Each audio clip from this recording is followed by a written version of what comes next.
পুলিশকে কোন জনগণের হাত ভেঙে দেওয়ার অধিকার দেওয়া হয়নি।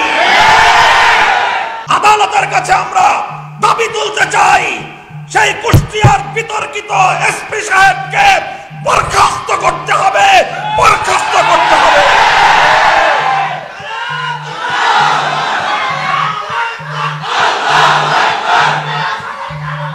আজ এই বিজয়ের মাসে স্বাধীন সার্বভৌম বাংলার এ মাটিতে দাঁড়িয়ে আজকে বারবার নিজের বিবেককে জিজ্ঞাসা করতে মনে চায়, আমরা কোন স্বাধীন দেশের স্বাধীন নাগরিক?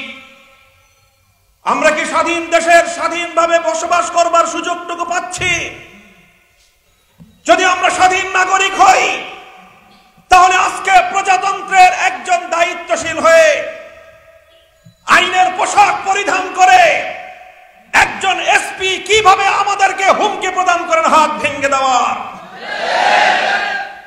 আমি যতটুকু সংবিধান পড়েছি, বাংলাদেশের আইন পড়েছি, এদেশের প্রচলিত সকল রাষ্ট্র ব্যবস্থার প্রতিটি নিয়ম কানুন আমরা অধ্যয়ন করেছি। কোথাও কোন অপরাধী, যত বড় অপরাধী হোক না কেন, তার হাত ভেঙে দেওয়ার দায়িত্ব পুলিশকে প্রদান করা হয়নি।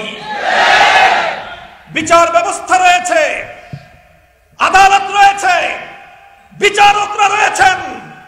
যদি কেউ অপরাধী সাব্যস্ত হয়, তাহলে তার বিরুদ্ধে প্রচলিত আইন রয়েছে, সেই আইনের মাধ্যমে আদালত অপরাধীর বিচার সাব্যস্ত করবে। প্রয়োজনে ফাঁসি দিতে হলে ফাঁসিতে ঝোলাবে, যাবজ্জীবন কারাদণ্ড দেবে। কিন্তু পুলিশকে কোন জনগণের হাত ভেঙে দেওয়ার অধিকার দেওয়া হয়নি। জনসম্মুখে যিনি হাত ভেঙে দেওয়ার হুমকি দেন, স্পষ্ট ভাষায় বলতে চাই, তিনি বিচার ব্যবস্থার প্রতি বৃদ্ধাঙ্গুলি প্রদর্শন করেছেন।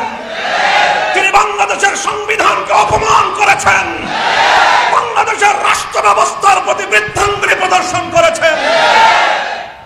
আমার ট্যাক্সের পয়সায়, জনগণের ট্যাক্সের পয়সায় যে বন্দুক তার হাতে তুলে দেওয়া হয়েছে, এ বন্দুক আজ নিরাপদ নয়। এই অস্ত্র দিয়ে তিনি এদেশের জনগণের বুকে ঠেকিয়ে দেওয়ার জন্য হুমকি প্রদর্শন করছেন। স্পষ্ট ভাষায় দাবি তুলতে চাই, আদালতের কাছে আমরা দাবি তুলতে চাই, সেই কুষ্টিয়ার বিতর্কিত এসপি সাহেবকে বরখাস্ত করতে হবে, বরখাস্ত করতে হবে।